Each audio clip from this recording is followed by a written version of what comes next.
जय हिंद बच्चों, वेदांत क्लासेस में स्वागत है आपका। और अभी हम मॉडल प्रश्न पत्र 2023 हल कर रहे हैं गणित विषय का। पिछले दो वीडियो में हमने पार्ट ए और पार्ट ब हल किया है। अब हम पार्ट स और द ये आगे के वीडियो में हल करेंगे। मैं पार्ट में इसलिए बना रहा हूं कि आपको इजीली समझ में आए, आपका समय भी ज्यादा ना लगे। और मैं कोशिश कर रहा हूं कि अगर किसी सवाल की दो विधियां तो दो विधियां भी दोनों में आपको बता रहा हूं कि अगर मान लो एग्जाम में वो आ जाए तो आज हम अध्ययन करेंगे पार्ट स या खंड स मॉडल प्रश्न पत्र। अब देखो, खंड स का पहला प्रश्न और पेपर का 17वां प्रश्न ले रहे हैं। ये खंड स का है पहला प्रश्न। एपी का मतलब है समांतर साइड 17, 15, 13 के कितने पद लिए जाए ताकि उनका योग 81 हो। तो हम क्या करेंगे, यहाँ जो रिक्वायर्ड है वो चीजें लिखेंगे।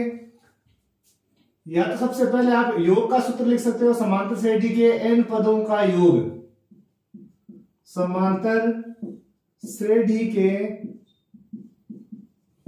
n पदों का योग। क्या सूत्र होता है योग का?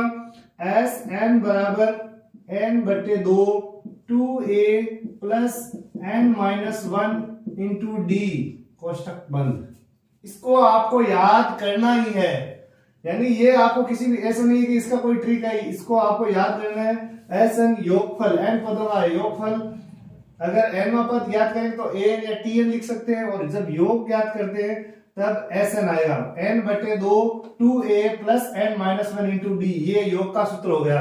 अब इसमें से देख के लिखेंगे a क्या है? प्रथम पद। a का मतलब होता है प्रथम पद। प्रथम पद क्या? 17 है। फिर ये डी क्या है? सार्वंतर। यहां लिखेंगे सार्वंतर डी बराबर, डी का क्या सूत्र होता है? a2 minus a1। दूसरे पद में से जब पहला पद घटाएंगे तो डी का मान आएगा। तो a2 कितने? 15, और दूसरा पद है 15 माइनस पहला पद 17। 15 में से 17 घटाएंगे तो ऋणात्मक संख्या बड़ी है तो कितने आएंगे? माइनस के 2।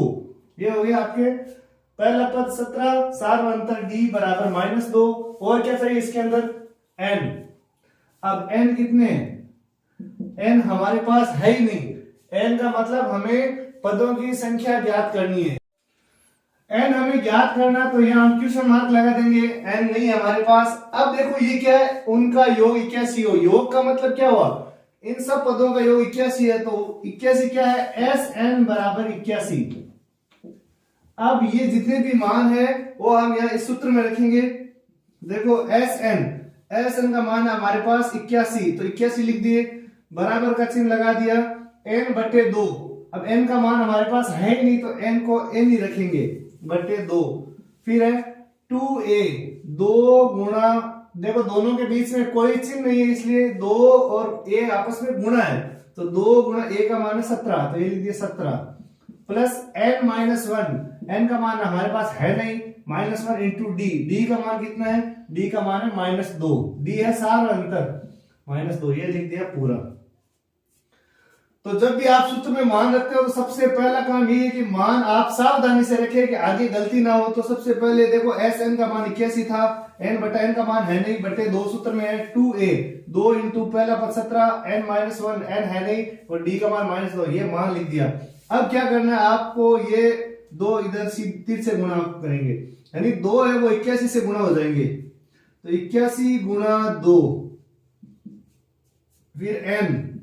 अब कोष्टक वाली संख्या को हल करेंगे। 17 का पहाड़ा 2 बार बोला तो 17 34, और फिर ये माइनस 2 है।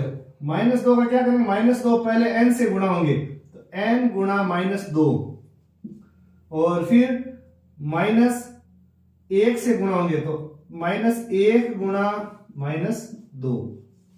यानी कोष्टक के बाद जो संख्या होती है वो अंदर वाली जितनी भी संख्या सबसे गुणा होती है। तो माइनस 2 को पहले n से गुणा किया, फिर प्लस माइनस गुणा, माइनस 2 को 1 से गुणा किया, 81 को 2 से गुणा किया तो आया 162 162। अब n ये है 34 प्लस, अब इन दोनों को गुणा करेंगे प्लस और माइनस को, तो असमान चिन्ह जब भी गुणा होते हैं तब माइनस आता है, ये ध्यान रखना है। और समान चिन्ह जब भी गुणा होते हैं तो प्लस आता है। 2 को n से गुणा किया 2n, माइनस को माइनस से गुणा किया प्लस, 2 को 1 से गुणा किया 2। ये हो गया आपके कोष्टक, आधा हल हुआ अभी तक। अब देखो 162 n, ये 34 है क्या प्लस के, आगे वाला चिन्ह होता है ये माइनस, तो 2n का चिन्ह है तो 34 प्लस के और 2 प्लस के, तो 34 और 2 को जोड़ेंगे तो क्या हो गया 36, और ये 2 है माइनस के तो माइनस 2n। 2 को नहीं जोड़ना आपको क्योंकि इसके साथ n है, केवल संख्या 34 और 2 36 हो गए माइनस 2n। अब इनको आगे हल करेंगे। अब n को 36 से गुणा करेंगे और n को 2n से गुणा करेंगे, तो 162 बराबर n गुणा 36। देखो वही है पिछले वाली चीज है कि कोष्टक के बाहर जो संख्या है वो अंदर वाले सब संख्याओं से गुणा होगी, तो n को 36 से गुणा किया n गुणा 36, और n को 2n से गुणा किया तो n गुणा 2n। अब आगे यहां हल करेंगे। अब देखो 162, तो ये लिख दें यहां पे 162 बराबर 36 को n से गुणा किया 36n, और n को 2n से गुणा किया 2n स्क्वायर। अब देखो हमें क्या करना है, द्विघात समीकरण सही बनाना है, फिर इसके गुणनखंड करने। तो 2n स्क्वायर को आप इस साइड में पक्षांतरण करेंगे तो क्या हो जाएगा, माइनस के 2n स्क्वायर है, इस साइड जब पक्षांतरण होता है बाएं पक्ष में आएंगे तो प्लस के 2n स्क्वायर हो जाएंगे। 36n का पक्षांतरण प्लस के इधर लाएंगे तो माइनस के 36n, और 162 इस साइड में प्लस के 162, और बराबर क्या हो गया 0। यानी सब संख्याओं को हमें बाएं पक्ष में लाना है। x की सबसे पहले जो n या x जो भी है उसकी सबसे बड़ी घात, फिर उससे छोटी घात, और फिर संख्या। अब इसको अगर सरल कर सकते हैं तो सरल कर लो। 2 का भाग जा रहा है सब में, तो इसमें 2 का भाग दिया, यहाँ रह गया n स्क्वायर, इसमें 36 में भाग दिया 18n, और 162 में भाग दिया 81 बराबर 0। अब हमें इनके गुणनखंड करने हैं। यहां कोई संख्या है नहीं, यहां 81 है। अब हमें दो संख्या ऐसी लेनी है कि उनको गुणा करें तब तो आए आपके 81। दो संख्या ऐसी लेनी है जब उनको गुणा करने पर तो आए 81, और जोड़े या घटाए तब आए 18। यानी ऐसी दो संख्याएं जिनको गुणा करे तो ये वाली संख्या नहीं सी। अगर यहां कोई संख्या है तो उसको और 81 को गुणा करते, यहां है नहीं तो सीधा 81 लिख दिया। ऐसी दो संख्या लेंगे जिनको गुणा करे 81 जोड़े तो घटाए तो 18। कैसे निकालेंगे, तो पहले 81 में 2 का भाग नहीं जा रहा, 3 का भाग देंगे। 3 का भाग गया 27 बार। अब 27 में 3 जोड़ेंगे तो 30 होंगे, और 27 में 3 घटाएंगे तो 24 होंगे। तो हमें तो 18 लाना है, तो ये नहीं आया। आगे चलो, 3 से आगे किसका भाग जा रहा है, 9 का भाग जा रहा है। 9 का भाग कितनी बार जाएगा, 9 बार। 9 और 9 कितने हो गए, 18 हो गए। तो ये हो गया हमारे गुणनखंड 9 और 9। अब इतना ही ध्यान रखना है कि इनको जोड़ेंगे तब 18 आएगा। जोड़ कब होती है, जब दोनों के समान चिन्ह होते हैं तब जोड़ होती है। यानी अगर दोनों माइनस के हैं तो भी जुड़ेंगे और दोनों प्लस के हैं तो भी जुड़ेंगे। n स्क्वायर, अब यहां कौन सा चिन्ह है, माइनस, तो माइनस। अब दोनों में बड़ा गुणनखंड कौन सा है, तो दोनों समान है, कोई सा भी लिख दो चाहे, 9n। अब दूसरा गुणनखंड, दूसरा भी 9 है। हमने क्या कहा था, इनको जोड़ने पर 18 आएंगे, लेकिन यहाँ माइनस है तो यहाँ भी माइनस समान चिन्ह लिखेंगे तब अपने आप जुड़ जाएंगे, माइनस के 18 हो जाएंगे, 9n। अब देखो माइनस के 9n और माइनस के 9n 18 हो गए, और प्लस 81 बराबर 0। अब पहली दो संख्याओं में कॉमन लेना हमें, n कॉमन आ गया दोनों में, यानी उभयनिष्ठ। n का भाग इसमें जा रहा है, n का भाग इसमें जा रहा है। n का भाग n स्क्वायर में दिया तो n का भाग 9n में दिया तो n से n कट गया, 9 रह गया, तो n कोष्टक n माइनस 9। अब ये n माइनस 9 आगे आएंगे तब आपका उत्तर सही है। तो ये आ गया 9। अब यहाँ इस दोनों में उभयनिष्ठ 9 आ रहा है, 9 का भाग 9n में जा रहा है, 9 का 81 में जा रहा है। 9 का इसमें भाग दिया तो आ गया n, 9 से 9 कट गया। अब ध्यान रखना, कोष्टक से पहले अगर माइनस चिन्ह है तो आगे वाला चिन्ह चेंज होगा, तो ये माइनस इस प्लस को चेंज कर देगा माइनस। अब 9 का भाग 81 में कितनी बार गया, 9 बार, तो ये हो गया 81 में। अब दोनों में उभयनिष्ठ क्या है, कौन सी संख्या तो 2 बार लिखी हुई n माइनस 9 n माइनस 9, इसको पूरा बाहर निकालो n माइनस 9, दोनों में उभयनिष्ठ कॉमन आ गया। अब इसका भाग इस पहले वाली संख्या में दिया तो क्या रह गया, n रह गया, इसका भाग इसमें दिया तो n माइनस 9 से n माइनस 9 कट गया तो माइनस 9 रह गया। दोनों सेम संख्या है, तो अब आप n माइनस 9 बराबर 0 लिख दो तो n बराबर कितना आएगा 9, और दूसरा वाला भी सेम है n माइनस 9 बराबर 0, दोनों सेम है। तो कितने पद लेंगे, यहां लिखे कितने पद लिए जाए ताकि उनका योग कैसे होगा, तो यहां प्लस में 9 है तो हम लेंगे 9 पद लेने पर योग 81 होगा, यानी इस श्रेणी के कितने 9 पद लेंगे तब इसका योग 81 होगा। यह है समांतर श्रेणी के योग पर आधारित प्रश्न। अगला प्रश्न है, सिद्ध कीजिए कि बिंदु 2 माइनस 2 1 और 5 2 एक समकोण त्रिभुज के शीर्ष है। अब ये सवाल हल करेंगे उससे पहले हमें कुछ कॉन्सेप्ट क्लियर होना चाहिए कि भाई समकोण त्रिभुज क्या है। समकोण त्रिभुज वह त्रिभुज है जिसमें एक कोण समकोण हो, लेकिन यहां हम क्या करेंगे कि समकोण त्रिभुज पर आधारित एक प्रमेय होती है पाइथागोरस प्रमेय। उसमें क्या होता है कि आधार का स्क्वायर प्लस लंब स्क्वायर बराबर कर्ण स्क्वायर, यानी समकोण त्रिभुज की दो भुजाओं के वर्गों का योग तीसरी भुजा के वर्ग के बराबर होता है। तो इसका मतलब हम इनकी दूरियां ज्ञात करेंगे, दो दूरियों के वर्गों में तीसरी दूरी के वर्ग के बराबर, तो हम कह देंगे ये समकोण त्रिभुज है। तो सबसे पहले निर्देशांक लिखेंगे a के निर्देशांक है 2 माइनस 2, यहां लिखेंगे b के निर्देशांक 2 और 1 माइनस 2 और 1, और c के निर्देशांक है 5 और 2। अब हम पहले a और b के मध्य दूरी ज्ञात करेंगे, बिंदु a व b के मध्य दूरी। अब दो बिंदुओं के मध्य दूरी का क्या सूत्र है, रूट x2 माइनस x1 का square plus y2 minus y1 का स्क्वायर है। यह है सूत्र, यानी आपको सूत्र आएंगे तो आपकी गलती बहुत कम होगी, नहीं के बराबर होगी। और सूत्र के मैंने पहले पूरी किताब के सूत्रों के वीडियो बनाए, 2 पार्ट में बनाए, आप उनको जाके देखें, चैनल पे अवेलेबल है। तो a व b के मध्य दूरी का सूत्र, दूरी सूत्र है रूट x2 माइनस x1 का whole square plus y2 minus y1 का होल स्क्वायर। a के निर्देशांक कितने 2 और माइनस 2, और b के निर्देशांक है माइनस 2 और 1। अब देखो ये आपके है x1, ये पहला बिंदु, ये x और y होते हैं, तो पहला बिंदु x1 y1 और ये होगा x2 और y2। दो बिंदु लेने, दोनों बिंदुओं का पहला बिंदु x1 y1 होगा, दूसरा x2 y2। अब इनके मध्य दूरी ज्ञात करेंगे, तो रूट, अब देखो दूरी a व b के बीच ज्ञात करें तो लिख दो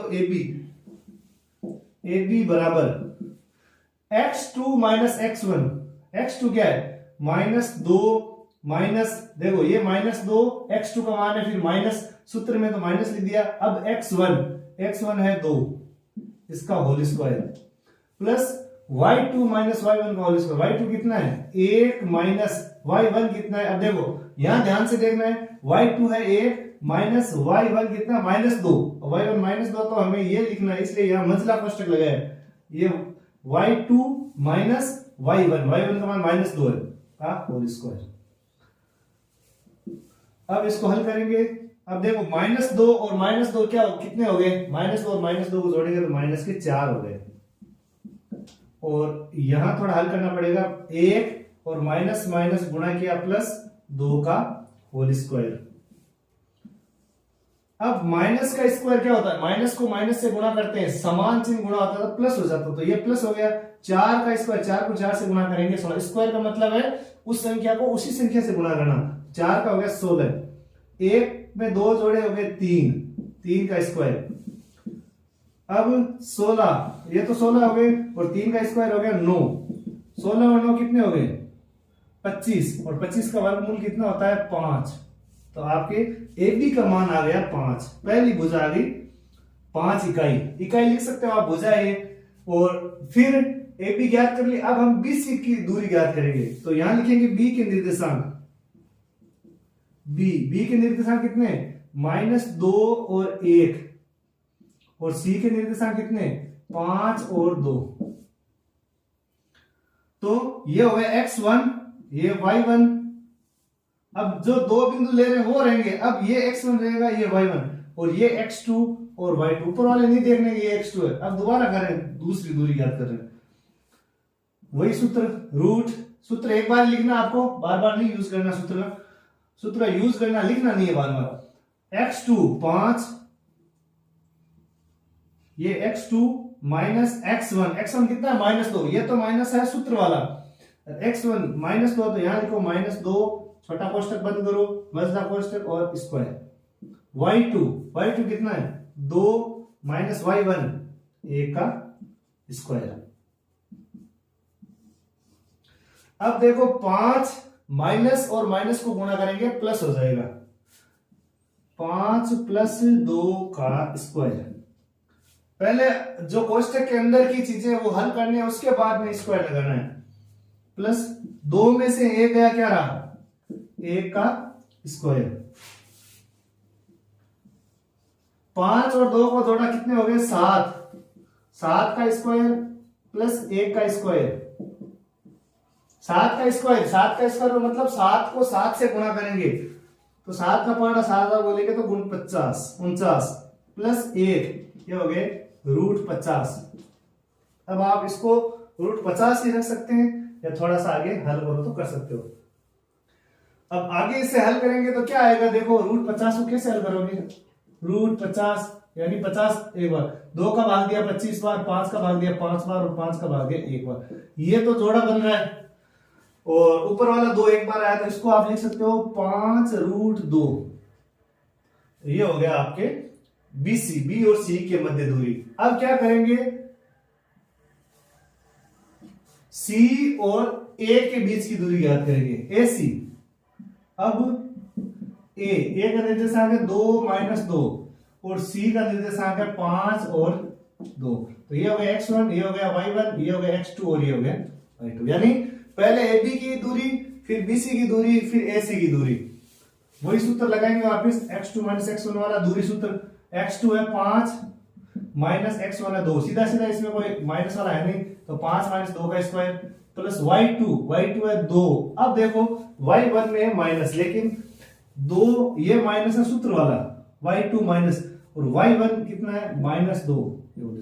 जहां 2 चिन्ह एक साथ आ रहे हैं, तो एक को आपको एक संख्या को कोष्टक के अंदर रखना है। 5 में से 2 गए, कितने बचे, 3 के स्क्वायर। यहां देखो 2 माइनस और माइनस गुणा है, प्लस 2 का होल स्क्वायर। 3 का स्क्वायर कितना होता है, 3 का होता है 9 प्लस 4 का 2 और 2 कितने हो गए, 4 का स्क्वायर। 9 और प्लस 4 का स्क्वायर करेंगे, 4 को 4 से गुणा करेंगे, 16 और 9 कितने हो गए, 25 का वर्गमूल कितना हो गया, 5। अब हमें क्या करना है, कोई सी भी 2 भुजाएं जिनके वर्गों का योग तीसरी भुजा वर्ग के बराबर करना है।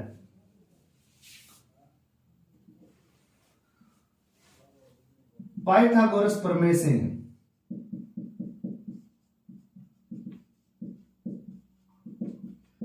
क्या होता है, आधार स्क्वायर प्लस लंब स्क्वायर बराबर कर्ण स्क्वायर।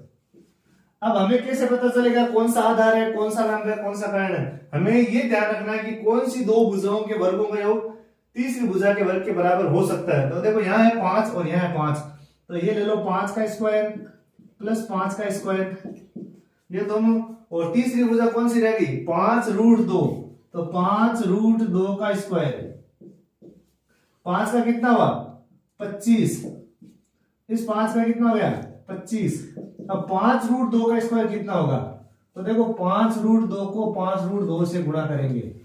अब देखो पहले 5 को 5 से गुणा कर दो 25, और √2 को √2 से गुणा करेंगे तो 2, और 25 को 2 से गुणा किया 50, ये हो गया आपके 50। इसका मतलब दो भुजाओं के वर्गों का योग तीसरी भुजा के वर्ग के बराबर है, तो त्रिभुज समकोण त्रिभुज है। तो यहां लिख सकते हैं, अतः 2 भुजाओं किसी त्रिभुज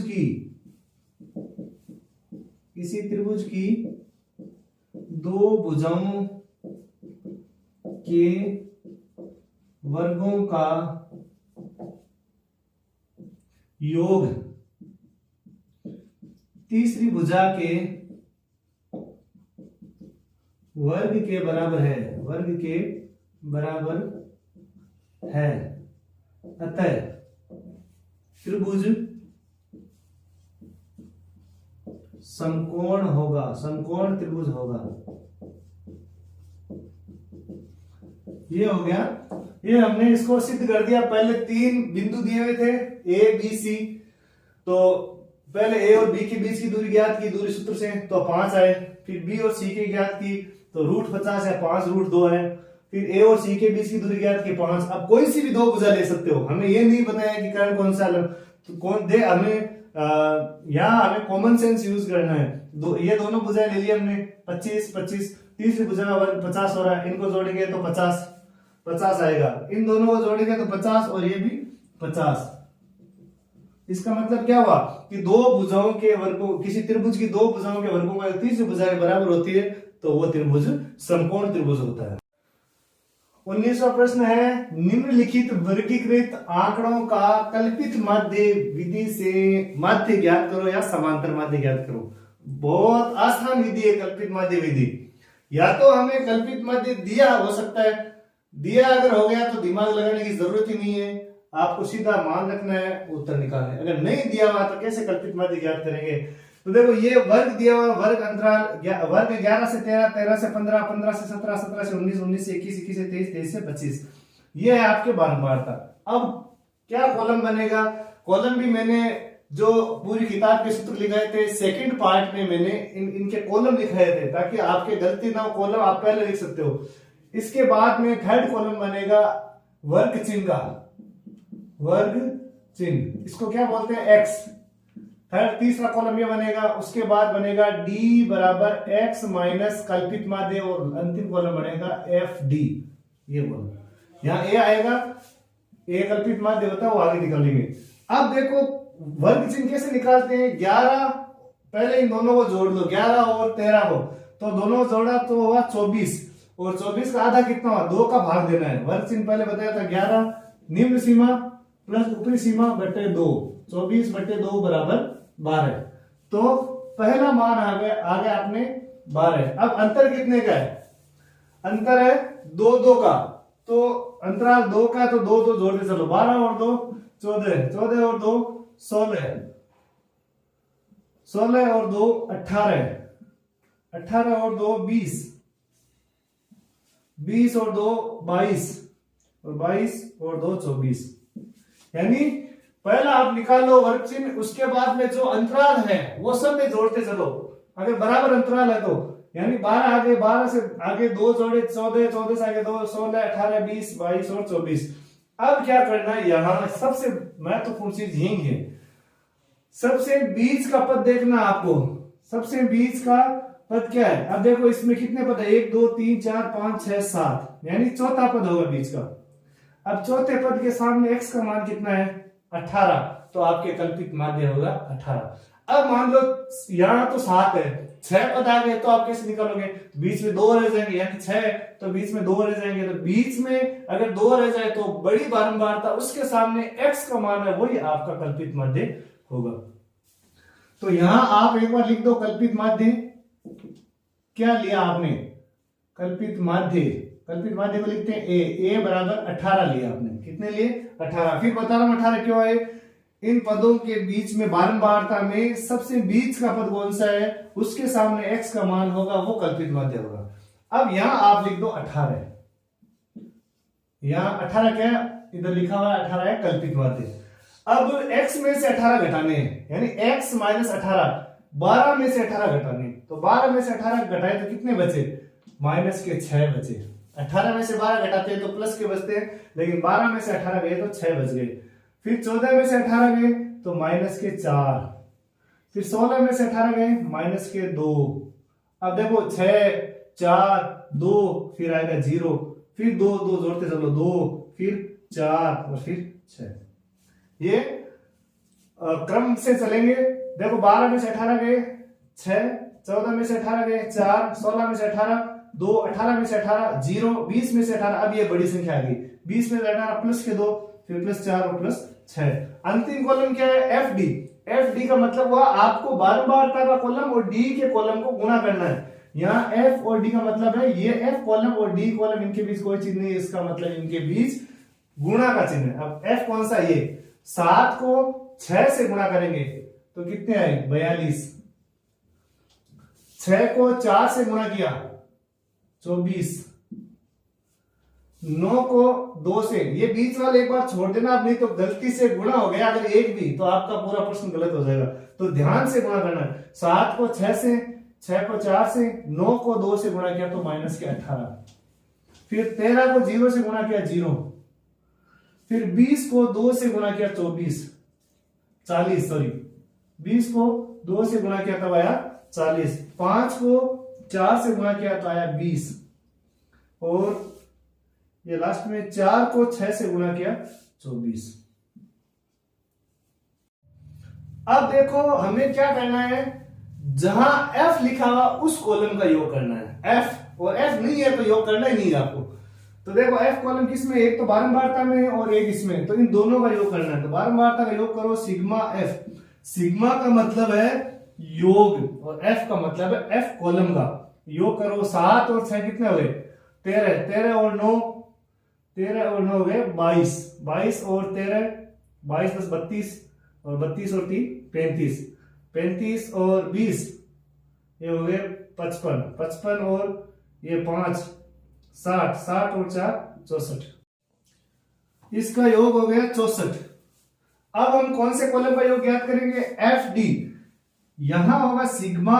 सिग्मा का योग कर रहे हैं तो सिग्मा तो लिखना ही है आपको। Sigma f D. अब इसमें कैसे करेंगे? 3 तो है माइनस के और 2 है 3 है प्लस के, तो पहले माइनस वालों को आप अलग जोड़ लो। -42 -24 और -18 कितने हो गए? 8 और 4 12, 12 और 2 14, 4 और 2 6, 6 7 और 8, ये हो गए माइनस के 84, और प्लस के कितने?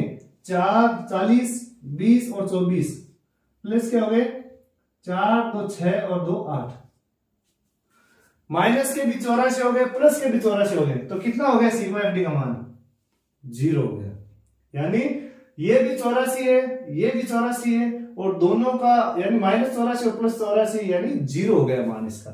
अब हम माध्य, कल्पित माध्य से समांतर माध्य ज्ञात करेंगे, सूत्र लगाएंगे। तो कल्पित माध्य से समांतर माध्य, समांतर माध्य क्या सूत्र होता है? x bar is equal to a plus sigma f d बट्टा sigma f. a plus sigma f d बट्टा सिग्मा एफ होता है। देखो कितना इजी सवाल है और बहुत अच्छा सवाल है, क्योंकि यहां हम 0 आ जाता है थोड़ा सा दिमाग में आता है कि 0 कैसे आ गया, लेकिन बहुत अच्छा सवाल बनाया है। इस सवाल को अच्छी तरह से प्रैक्टिस करें। a का मान कितना है? 18 प्लस सिग्मा एफ डी का मान कितना है? 0 बट्टा सिग्मा एफ का मान कितना है? 64। अब 0 में 64 का भाग देंगे तो क्या आएगा? 0। तो 18 प्लस 0 बराबर 18। तो उत्तर कितना आ गया? x बार बराबर 18। यानी कल्पित माध्य विधि से समांतर माध्य कितना आया? 18 आया इसका। तो यह है आपका आंसर। अब देखो खंड स का ये अंतिम प्रश्न है, इसके बाद में खंड द है, उसमें 4 नंबर के बड़े बड़े प्रश्न आएंगे 3। देखो सिद्ध कीजिए कि किसी वृत्त के किसी व्यास के सिरों पर खींची गई स्पर्शरेखाएं लंबाई में बराबर होती है। सबसे पहले हम वृत्त बनाएंगे एक, तो ये अपना है वृत्त, ये हो गया वृत्त। यहां एक स्पर्शरेखा, ये हो गया व्यास वृत्त का। वृत्त का व्यास क्या होता है? वृत्त का व्यास वृत्त के केंद्र से होकर जाता है। ये व्यास है जो वृत्त की सबसे बड़ी जीवा है। यहां हमने बिंदु ले लिया A, यहां ले लिया B। अब ये दोनों बिंदुओं से स्पर्श रेखा गुजर रही है। एक तो ये स्पर्श रेखा है,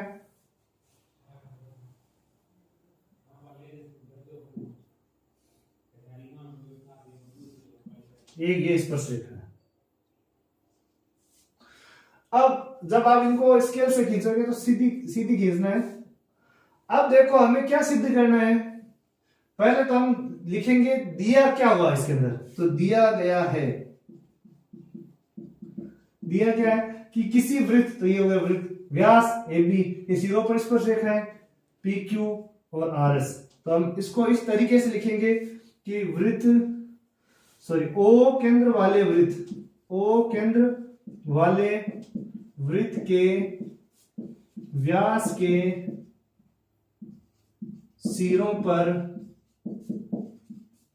स्पर्श रेखाएं पी क्यू व आर एस खींची गई है। ये हो गया हमारा दिया हुआ है। सिद्ध क्या करना है? सिद्ध करना है ये दोनों स्पर्श रेखाएं समांतर होनी चाहिए, तो पी क्यू समांतर आर एस, ये सिद्ध करना है। रचना में कुछ लिखना नहीं है, हमने अपनी तरफ से कुछ नहीं बनाया इसके अंदर। उपपत्ति में क्या लिखेंगे? सबसे पहले तो ये लिख दो, ओ वृत्त का केंद्र है, ठीक है, और पी क्यू आर एस स्पर्श रेखाएं। लेकिन ये देखो, ये केंद्र ओ है इस वृत्त का, तो ओ ए और ओ बी क्या होगी? ओ ए ओ बी, केंद्र से परिधि तक की दूरी वृत्त की त्रिज्या होती है। तो यहां लिख दो ओ ए व ओ बी वृत्त की त्रिज्याएं हैं।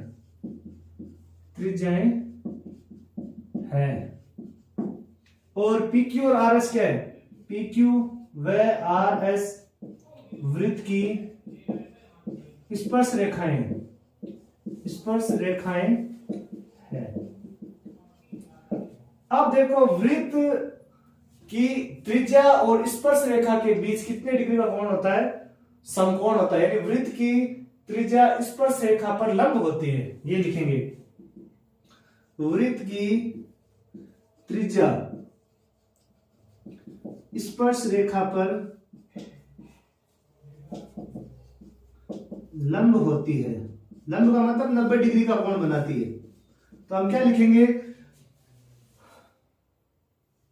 ओ ए लंब है पी क्यू पर और ओ बी लंब है